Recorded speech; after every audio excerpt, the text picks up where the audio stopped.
untuk kali ini kita akan mau bawain alur film tentang dor-doran, judulnya Ghost Shooter. Menceritakan tentang seorang sniper yang diberi tugas untuk menangkap pemimpin teroris yang berniat ingin menguasai kilang gas milik pemerintah Georgia. Pokoknya film ini cocok sekali buat kalian yang suka sekali dengan film bergenre dor-doran.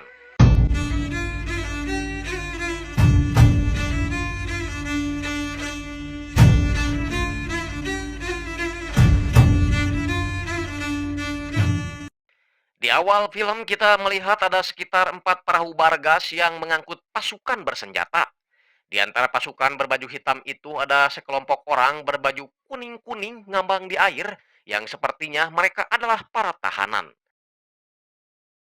Scene kemudian berpindah ke pusat kontrol drone di Turki, di mana ternyata mereka sedang mengamati pasukan yang tadi membawa tahanan itu yang disinyalir mereka adalah para teroris. Kolonel Eto'o lalu menyuruh tim untuk segera bersiap melakukan penyelamatan yang mana mereka sudah menyiapkan para sniper terbaiknya di atas bukit. Perkenalkan pria ini namanya Richard Miller. Dan ini yang kepalanya dipenuhi dengan sarang burung belekok adalah Brandon, aktor utama kita.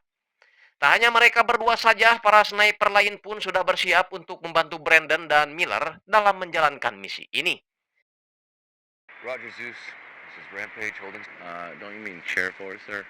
We're here to work just like you've been there, huh? No, thank you, Chair Force. Thanks, you're right wrong. Behold a pale horse.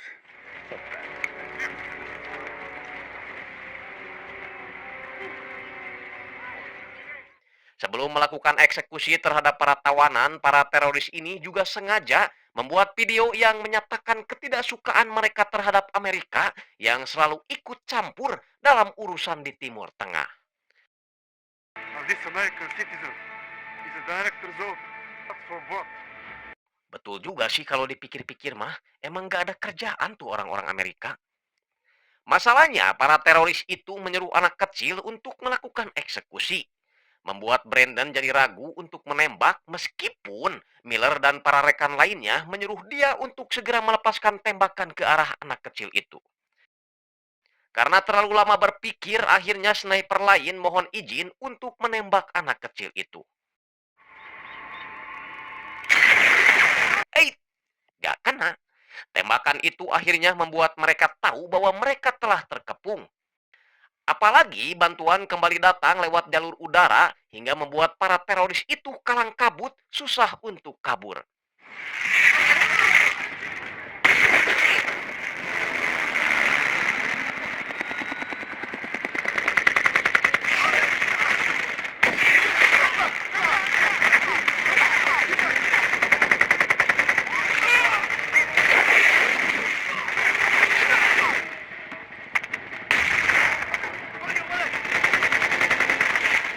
Brandon coba mengincar mobil yang membawa anak kecil itu, namun bidikannya meleset. Sampai pada akhirnya mobil itu harus juntai juga setelah helikopter berhasil menembak kenek dan diakhiri dengan serangan roket yang meluluh lantahkan mobil tersebut. Kolonel Eto'o merasa puas karena misi pertama berhasil, meskipun salah satu tawanan tidak berhasil diselamatkan, yaitu seorang dokter spesialis budug dan panuan bernama Ocho.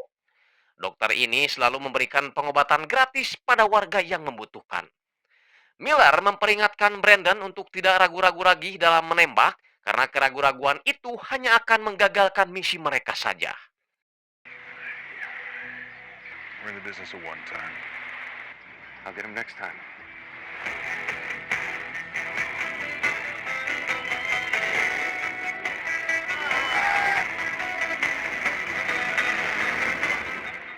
Setelah selesai menjalankan misi, para pasukan sniper ini pun diberi jatah liburan ke Istanbul dan semua menikmatinya kecuali Brandon yang masih merasa bersalah atas insiden kemarin. Bahkan satu rekannya yang lain bernama Augs menganggap Brandon sebagai anak kemarin sore yang tak tahu caranya berperang. Anjing, gagabah.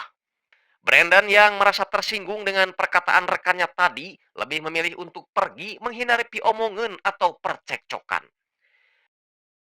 Japar coba menghibur Brandon dan menyuruhnya untuk tidak menganggap serius omongan si Augs tadi. Oke, oke, aku baik-baik saja, kata si Brandon. Aku hanya ingin sekarang kamu pergi karena kamu sudah menghalangi pemandangan indah yang ada di hadapanku. Aduh, maknya, tobat. Perempuan itu kemudian pergi dan Brandon tidak mau melepaskannya begitu aja.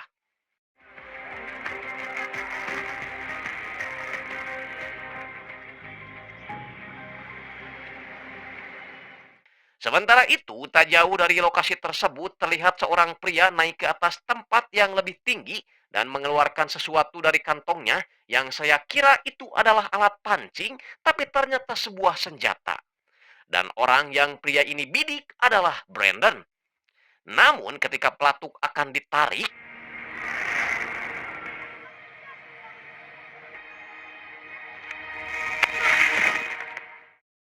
pria ini keburu tewas duluan setelah Mayor Bidwell mengetahui rencana jahatnya. Bidwell lalu menelepon Brandon dan menyuruhnya untuk bertemu di sebuah tempat.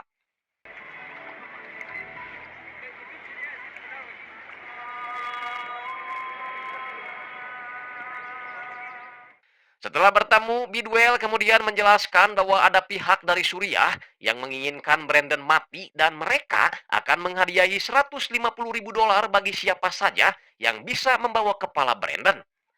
Meskipun kali ini Brandon selamat, tapi Bidwell mengingatkan Brandon untuk selalu berhati-hati karena musuh bisa saja membunuhnya ketika mereka ada kesempatan. Jadi, waspadalah, waspadalah. Selain itu, Bidwell juga ternyata mengetahui perihal keraguan-raguan Brandon dalam menembak anak kecil kemarin dari Miller. Bidwell hanya menyarankan Brandon untuk mengesampingkan hati nurani ketika berperang. Toh pekerjaan dia bukanlah pekerjaan dewa yang di setiap kondisi apapun harus berbelas kasih. Ketika dirasa perlu membunuh, ya lakukanlah. That's what?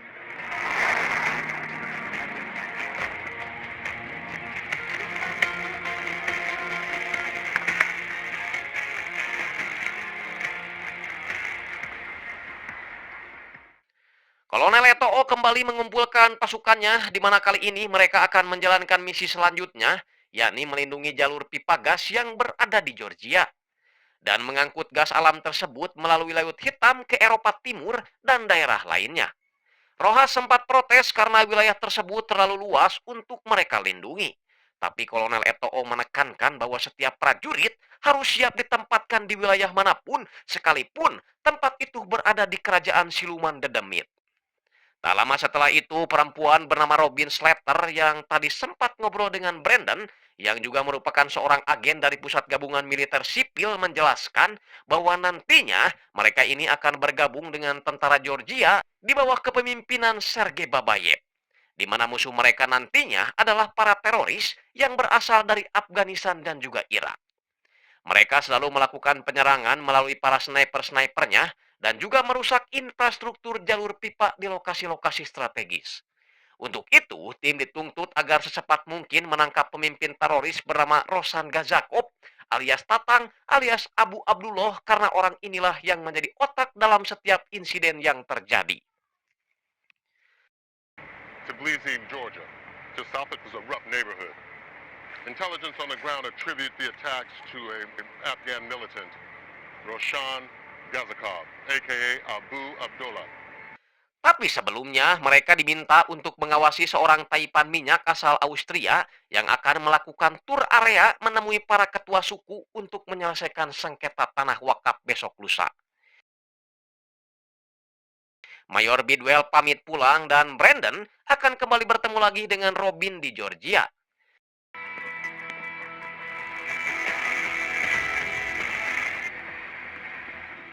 Singkatnya, mereka telah sampai di Tbilisi, Georgia, yang dalam pekerjaannya nanti akan dibantu oleh drone super canggih buatan Amerika. Jadi kali ini ada paket yang harus mereka lindungi, yaitu rombongan Killian Grun yang membawa iring-iringan mobil kontraktor Blackwater yang diisi dengan persenjataan berat dan juga beberapa kendaraan lapis baja. Diperkirakan mereka akan tiba pukul 7 malam dan akan langsung melakukan pertemuan dengan para ketua daerah. Namun masalahnya pasukan musuh pimpinan Gazakov sudah lebih dulu ada di lokasi target. Page, blue sector. All clear here. No signs of... Falcon, white sector. Suicide Green Sector.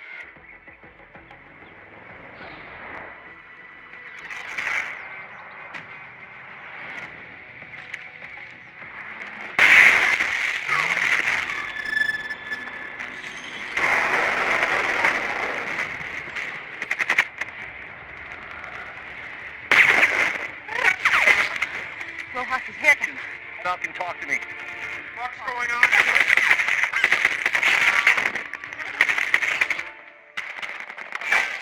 Where are my drones?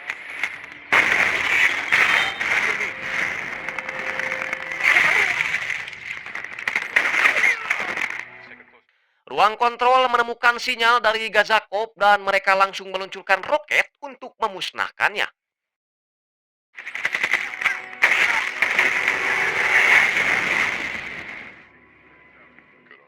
Brandon langsung berlari untuk menyelamatkan Rojas, tapi sayang, nyawanya tidak bisa tertolong.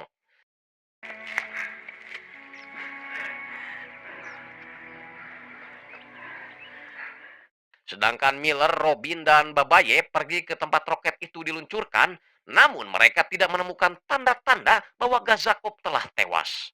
Mereka hanya menemukan sebuah selongsong peluru anti-tank berkaliber 14,5 mm yang bisa dipastikan bahwa persenjataan musuh juga tak kalah modern dengan mereka. Brandon merasa heran kenapa musuh bisa tahu lokasi persembunyian mereka.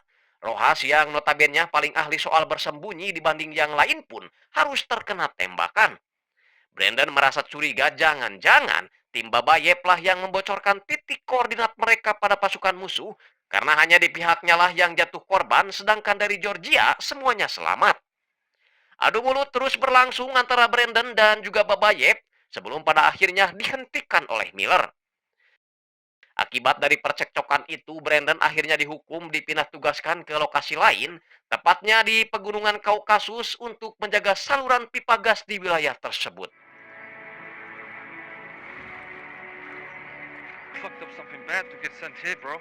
Still designated classified zone. Sesampainya di pos jaga, bukannya disambut dengan kopi pahit atau gorengan lah minimal, ini malah langsung diajak gelut. Пусть держится подальше.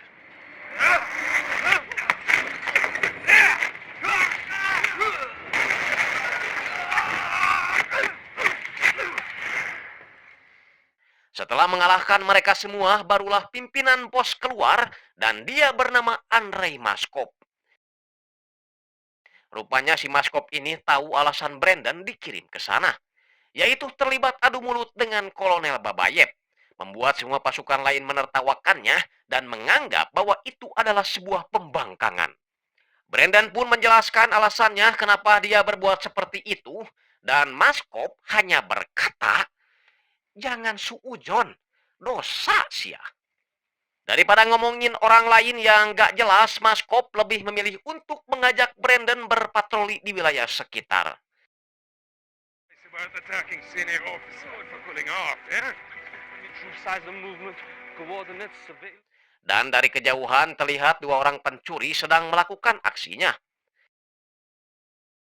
Maskov menyuruh Brandon untuk menembak, tapi Brandon ingin menangkap mereka saja karena sepertinya mereka bukanlah teroris, melainkan pencuri biasa. He proposed we do what? Show us how it is more correctly done. Democratically. Brandon coba mendekat dan mengajak mereka bicara baik-baik, namun ketika perempuan itu akan mengacungkan senjatanya, dari kejauhan Maskov keburu menembaknya.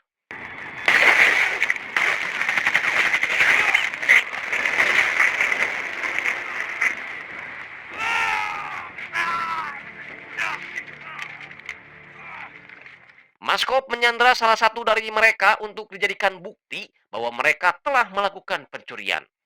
Malam harinya, Maskov bercerita tentang pengalaman militernya yang selalu dikirim ke berbagai tempat. Tapi dari sekian banyak tempat yang pernah dia jajal, hanya negara Chechnya lah yang berhasil memacu adrenalinnya. Sama halnya dengan Brandon, dia juga pernah merasakan keraguan-raguan dalam menembak. Waktu itu, ketika dia ditugaskan untuk pengamanan pasukan, seorang anak kecil tiba-tiba menghampiri rekan-rekannya sambil membawa sesuatu dalam mantelnya. Seharusnya Maskov menembak anak kecil itu, tapi rasa kemanusiaannya selalu membuatnya berpikir positif. Mungkin saja yang dibawa anak kecil itu hanyalah seonggok roti, namun ternyata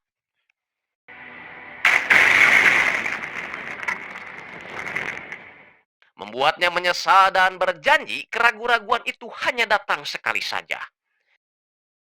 Tak lama setelah itu, Miller menelepon Brandon untuk memberitahu bahwa yang terbunuh kemarin bukanlah Gazakov, melainkan saudara iparnya Gazakov. Brandon mengingatkan Miller untuk selalu mengawasi Babayev sebelum misi mereka selesai.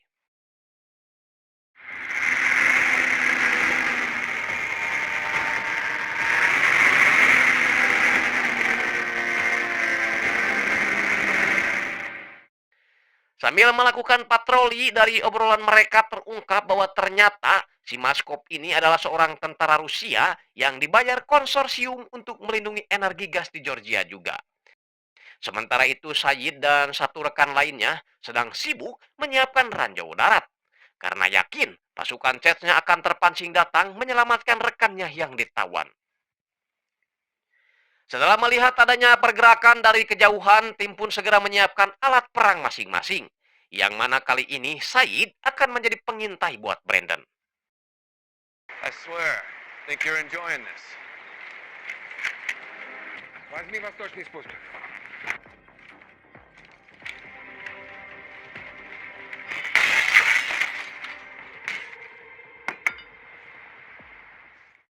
Diawali dengan tembakan musuh yang berhasil mengenai seorang pengintai, disusul Brandon yang berhasil mengenai sasaran.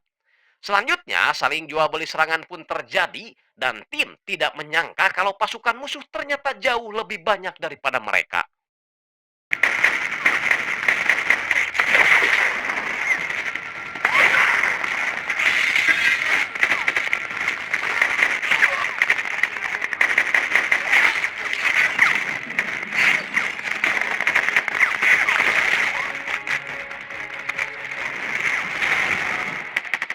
Maskov mulai menekan tombol bom pertanda bahwa musuh sudah masuk ke kawasan pos jaga.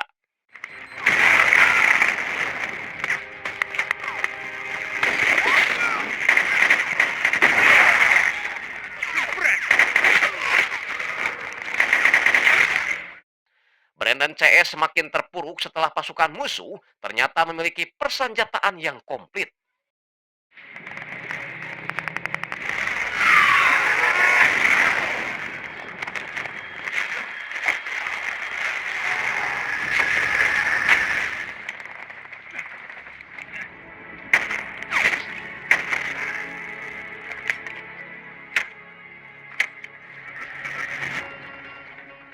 Pos penjagaan pun akhirnya jatuh ke tangan musuh dan mereka berhasil menyelamatkan temannya yang disandra. Sekarang keadaan menjadi terbalik setelah Maskov balik disandra dan akan mereka jadikan sebagai tumbal. Namun ketika bersiap akan dieksekusi,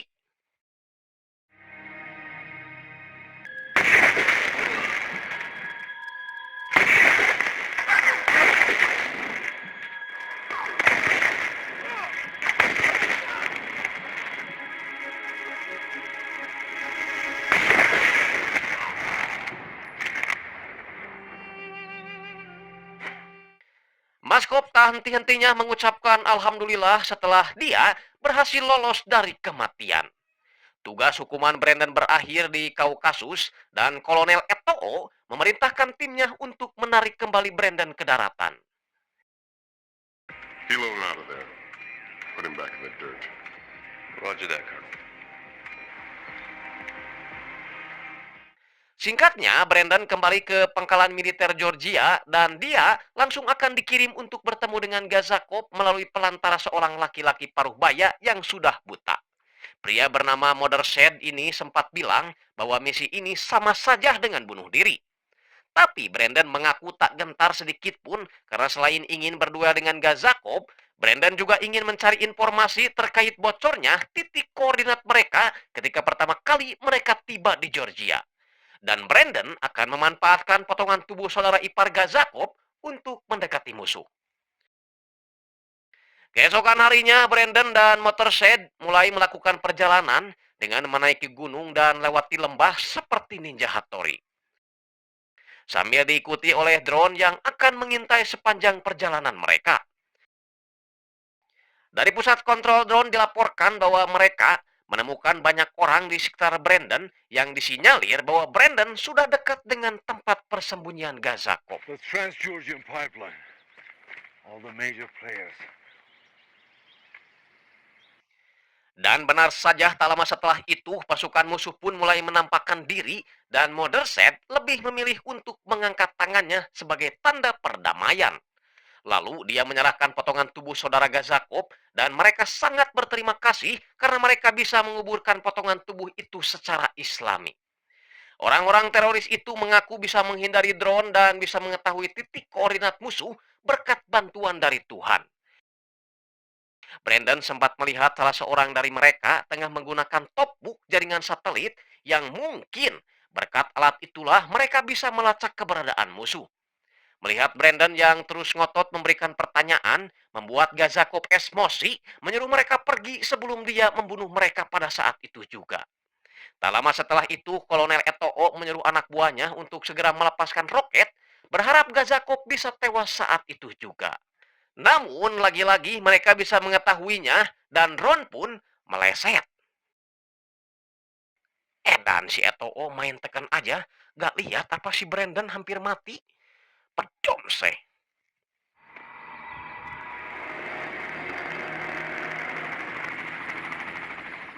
Singkatnya, Brandon kembali tiba di markas dan dia langsung menginformasikan temuannya mengenai peralatan yang dimiliki oleh pasukan musuh. Robin pastinya tidak percaya karena mana mungkin mereka bisa mendapatkan alat canggih seperti itu, sedangkan mereka sendiri tinggal di dalam hutan berdampingan dengan harimau dan bayawak. Modern saya yakin bahwa mereka hanya melakukan bayangan atau meniru drone Amerika di waktu yang sama. Tak lama setelah itu, Kolonel Etoo menghubungi Brandon dan juga Miller secara bersamaan. Si Etoo marah karena misi Brandon kemarin menemui Gazakov dianggap hanya buang-buang waktu saja. Dia menyuruh Brandon dan Miller segera menyelesaikan Gazakov jika mereka berdua tidak ingin dibuang ke Mesir. Suggesting doesn't even attain the level. You stick to the missions.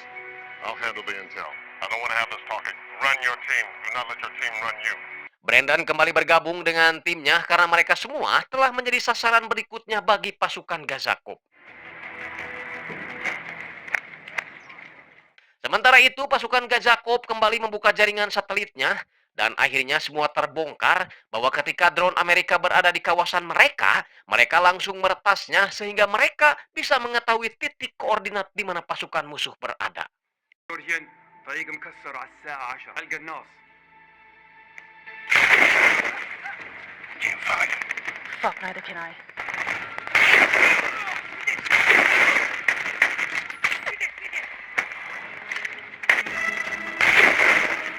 ديك القنوس 500 متر على ساعة تن. White House, second story window.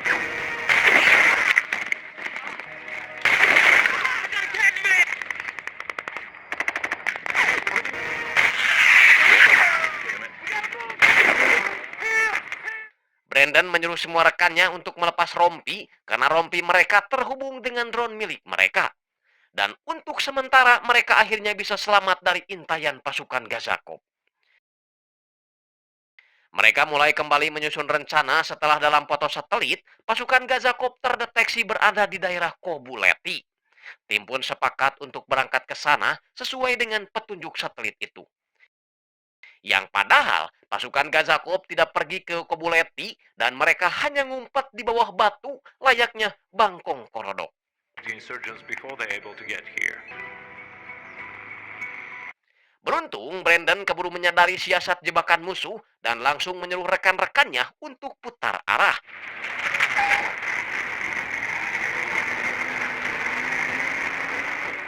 Merasa telah berhasil menjebak musuh, Gazakov dan pasukannya akhirnya muncul ke permukaan dan mulai menyerang pipa gas Transgeorgia.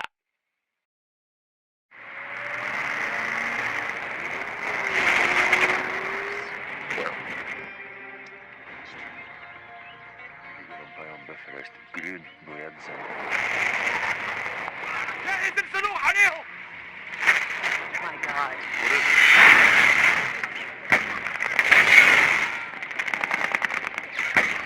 Get him the fuck out of here now! CSC Command, we are under attack. I repeat. Further review, ground them now.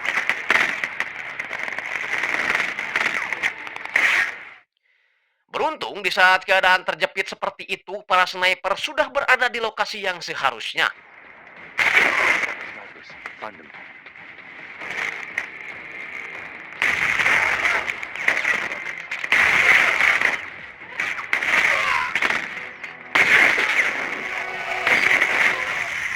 خسرنا المواصلة.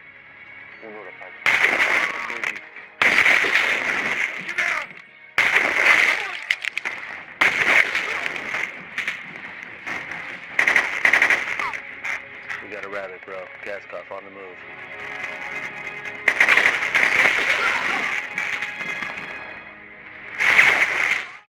Sampai pada akhirnya Brandon melihat kilatan cahaya dari senapan musuh yang dia yakini bahwa itu adalah Gazakov. Hingga dengan akurasi tembakan yang top markotop, Gazakov akhirnya tumbang. Tumbangnya Gazakov membuat sebagian pasukannya memilih untuk kabur, dan untuk sementara misi telah selesai.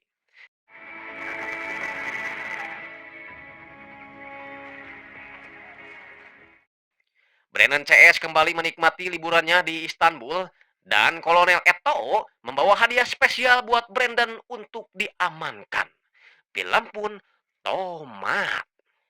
Oke Sobat Kompa, itu tadi seluruh rangkuman dari film Ghost Shooter.